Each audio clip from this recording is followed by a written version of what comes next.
RuneScape 3 Leagues is getting very exciting. The start date is only a few days away and all of the combat blessings have been revealed.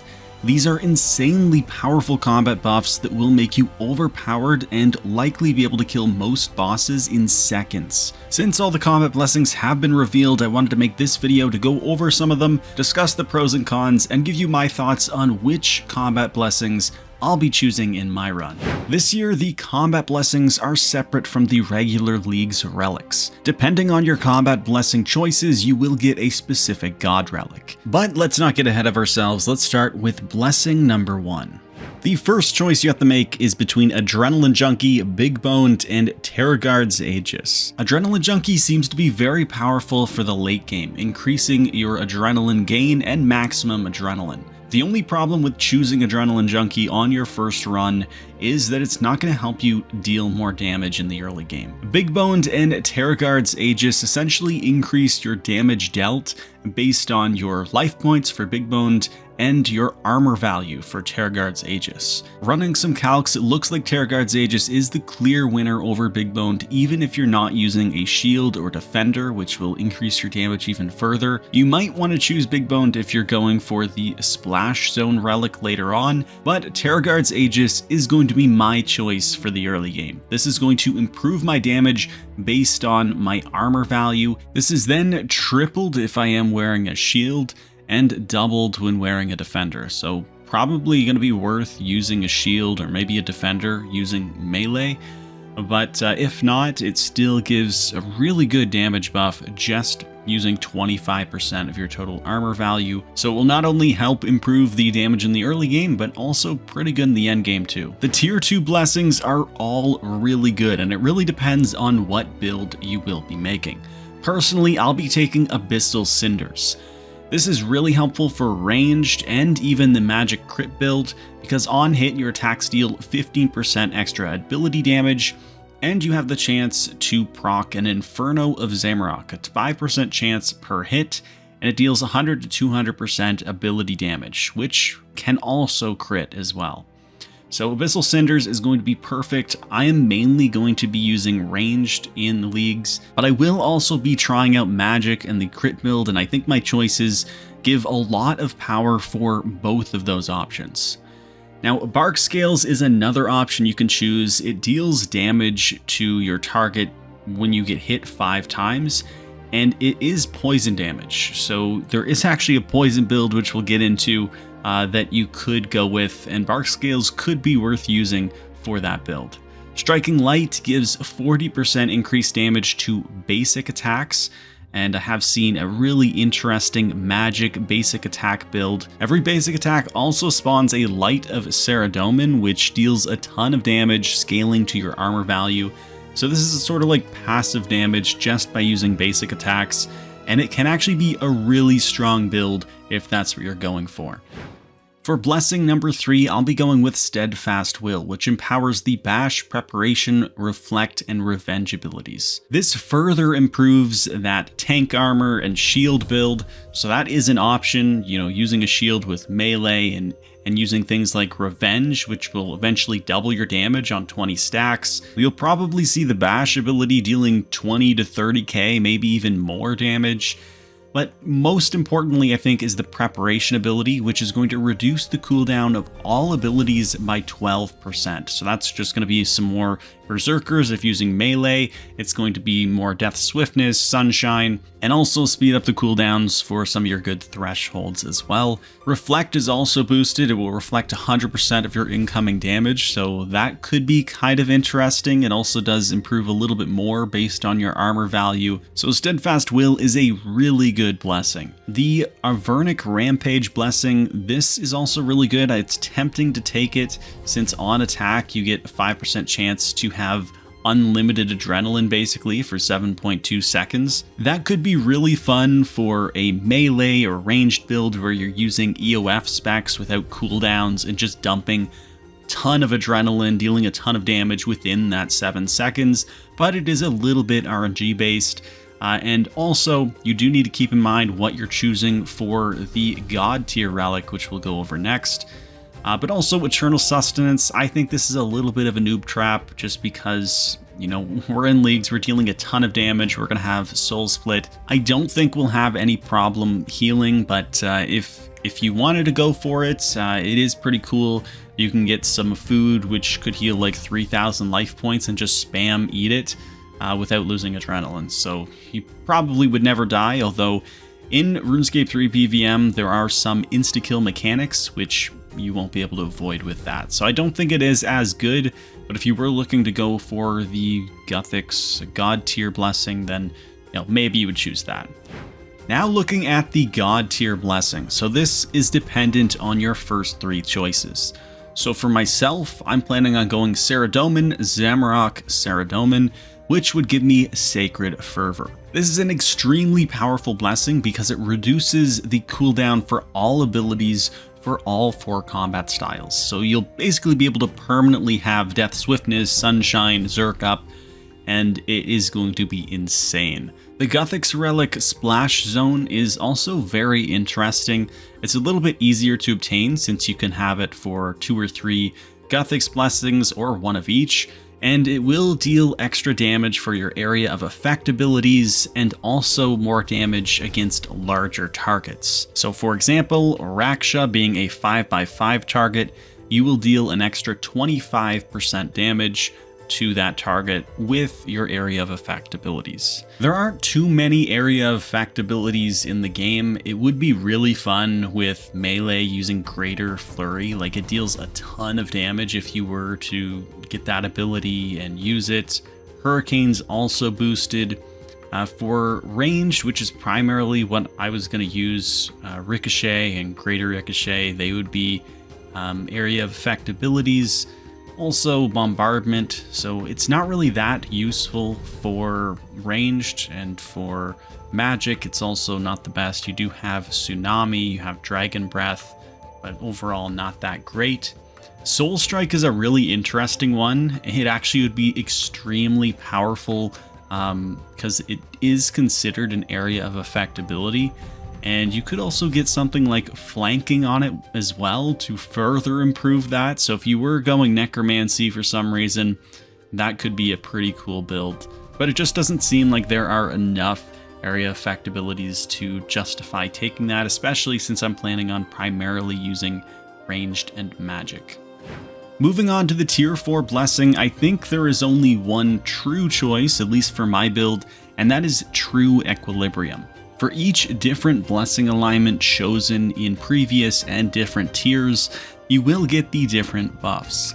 So because I will be picking 1 Zamorak, 1 Guthix, and 1 Saradomin over the course of all of the blessings, I'll be getting 3 times these buffs. So 225 base ability damage, 150 armor, 1,500 extra life points, 15% extra critical strike chance, and 22.5 extra critical strike damage, as well as 15 prayer bonus. So this is extremely powerful. The other 2 relics, they both have a negative to them, which is why I wouldn't want to take them.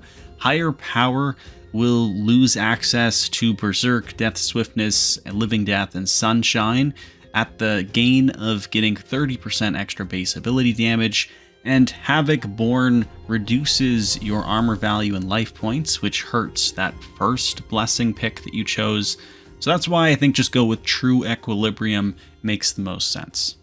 Blessing number 5 is extremely powerful, and I think the choice has to be Unholy Ritual, especially if you're going for a magic build, but I think it's also extremely powerful for ranged.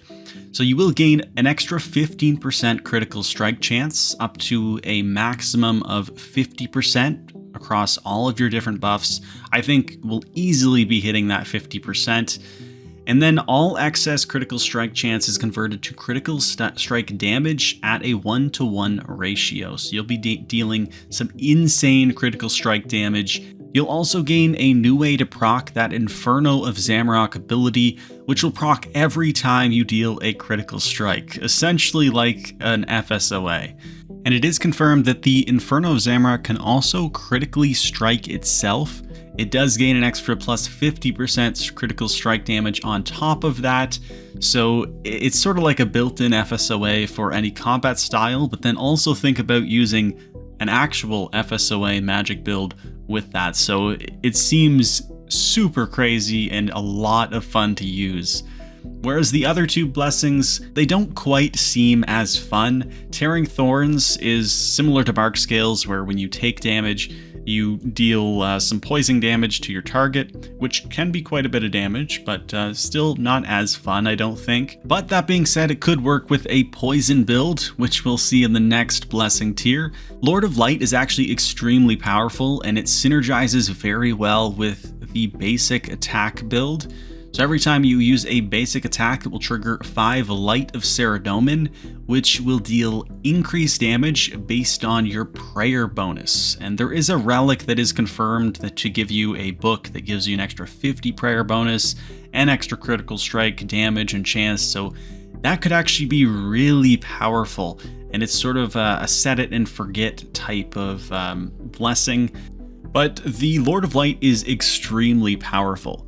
It can only proc every 14.4 seconds, so it is a bit of a long cooldown, but it is extremely strong. It is an area of effect ability, so it does synergize well with Splash Zone, and you can see that it also increases damage based on your armor value. So if you are going a pure Saradomin build, this Light of Saradomin could deal a ton of damage. Just looking at a random melee build here in the calc where you're having a Dark Shard of Lang in your main slot and then full primal with a shield, you know, you are getting insane buffs if you choose all of Saradomin, including that Lord of Light ability. You can see it does 152,000 average damage when it procs, which will be about every 14.4 seconds when you use a basic ability, and your basic ability is dealing 17k. It could also work really well with a magic build using something like Blood Barrage as your basic attack. So it could be kind of an interesting build if you kind of want a very simple combat style. You don't have to worry about any of the other abilities, you're just using basic attacks.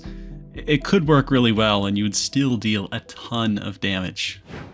Blessing number 6 is also very interesting, and honestly I'm kind of tempted to take any of the 3. This is definitely the blessing tier where I am not actually sure what I'm going to choose. If I was going to lean fully into that crit build, especially with magic, I think Perfidious would be the better option, just because it increases the chance of proccing Inferno of Zamorak. Going back to the tier 2 blessing real quick, if choosing Abyssal Cinders on hit, you have a 5% chance to trigger the Inferno of Zamorak. So going with Perfidious would increase the proc chance to 25% per hit. And again, Inferno of Zamorak can crit itself, so if you are using a fully mage build where you will be gaining adrenaline as you crit, you're kind of gaining a ton of adrenaline with this, and it could be a lot of fun. So that might be the choice. The Guthix Relic Envenomed is also really interesting. It increases your poison damage by 50% plus an additional 2% per Herblore level. So if you get to 120 Herblore, that's an extra 290% poison damage, and damaging an enemy disables their poison immunity for 30 seconds. So you can poison any boss in the game. That could be really fun with the Bic arrow build with ranged, but I am a little concerned you'll kill the boss fast enough where poison won't even matter. So it will only really work out with some longer bosses, but I really can't see it. I mean, I think we're going to be dealing millions of damage per minute. So I don't know if Envenomed is that good, but it would be really fun to try.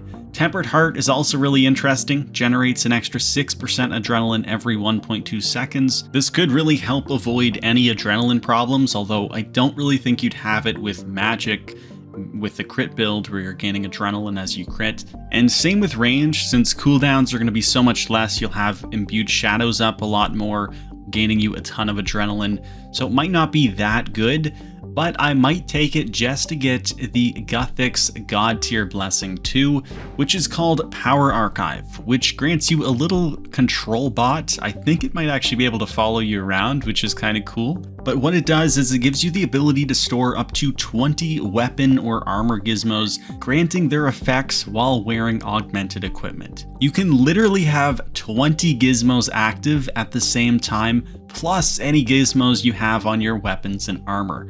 And that's not all. Combat perks stored in the gizmos have their rank doubled. Yes, that means we'll be able to have rank 12 precise, rank 8 enhanced devoted, rank 8 aftershock, rank 8 biting. These perks are insane. Now it does go really well with the Kandarin region because that's where you will unlock Ancient Invention.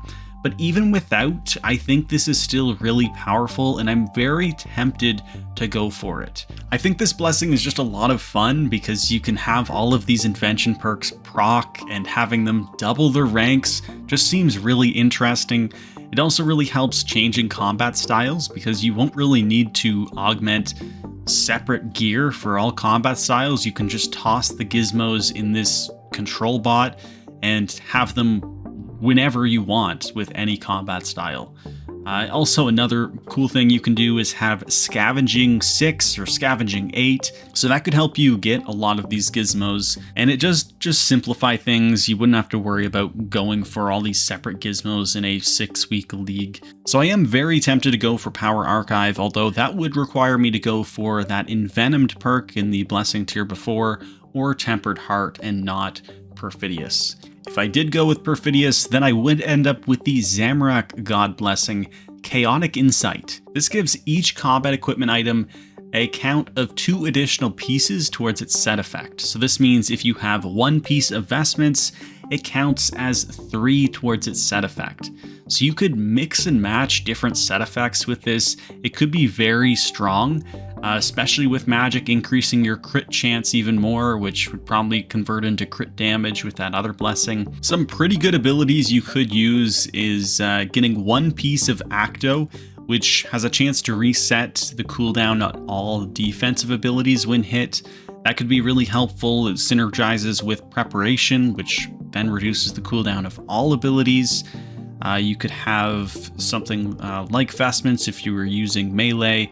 1 piece gets you the Berserk extended effect, which is really powerful. I don't really think anyone would use Void equipment, but might be an option maybe. There is Elite Dracolich. You wouldn't need the full set, which could be a little difficult going for in a league, but having that is really powerful.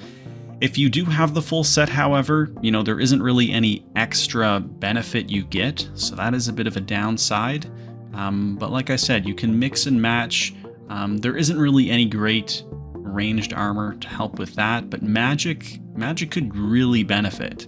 Having Elite Tectonic grants 2% critical strike chance per piece worn, which means every piece is granting 6% critical strike chance now.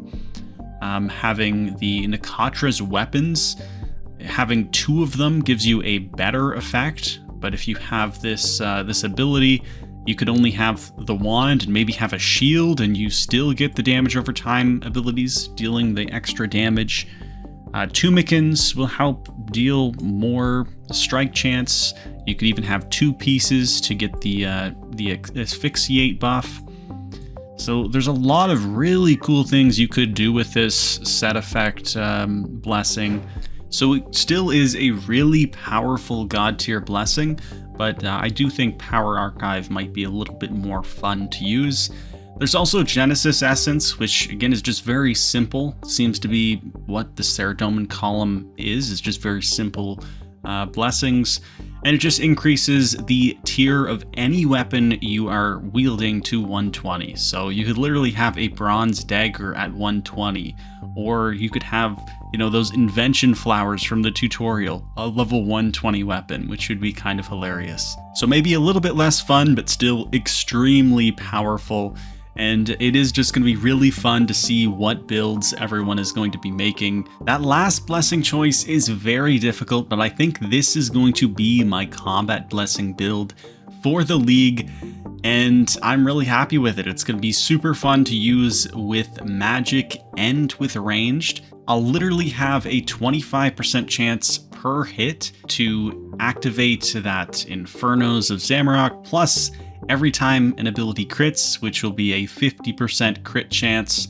I think this is going to be a really fun, really insane build. As much as I want Power Archive, I think this is just going to be so much fun to try. Putting in some of the relics and some estimated gear that I might be able to get in the league, and looking at some of the damage that these abilities could potentially do is insane. Like if you get Gricko dealing an average damage of 400,000 damage, would be a lot of fun. So I'm really excited to try out this league. I think it is going to be totally busted, and you'll be defeating some really difficult bosses in like incredible time, seconds. I think it's going to be just a ton of fun, and this is exactly what a league should be, in my opinion. It's just a lot of fun, just breaking the game with the amount of power, and I cannot wait to try this build out. Let me know in the comments down below what you guys are going to be using for your build. I'm really interested to see, and expect to see some League's progress videos coming very soon, because the League begins on August 10th. See you then.